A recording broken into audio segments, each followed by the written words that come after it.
In this videocast from the Washington State Auditor's Office, we talk with the team that conducted a performance audit of long-term care.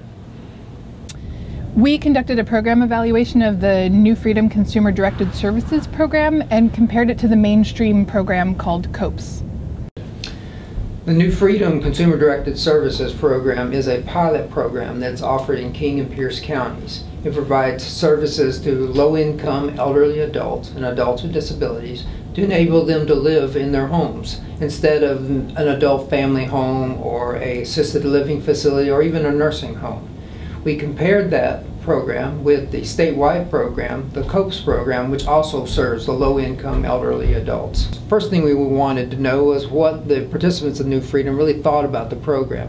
What were their levels of satisfaction with the services that they were receiving and how the program was operated.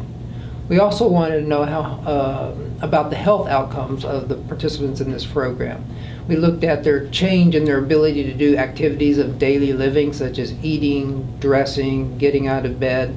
Did that change while they were in the program? We looked at their use of nursing homes in the program, and we also looked at mortality rates.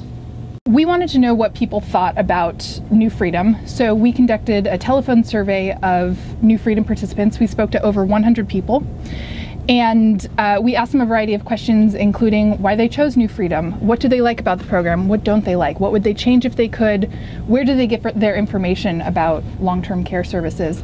And the main takeaway that we heard is that people are very satisfied with New Freedom.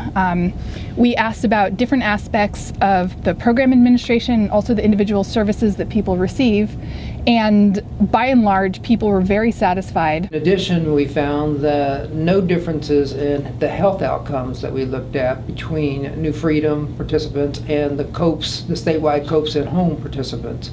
They had the same change in activities of daily ability to do activities of daily living, the same amount of nursing home stays, and the same mortality rates. We also found that there were no differences in the cost between New Freedom and COPS at home services. So we made 4 recommendations to the Department of Social and Health Services. The first is that they continue to work to increase enrollments in New Freedom in Pierce and King counties, but not to expand New Freedom to new counties yet at this time. We also recommend that DSHS build as much flexibility as possible into the CFC program. And a few years down the line, once CFC is up and running, to reevaluate New Freedom's role. It provides unique benefits that aren't possible through Community First Choice, but they will be competing programs at some point in the future. For more information about this performance audit and other reports from our office, please go to www.sao.wa.gov.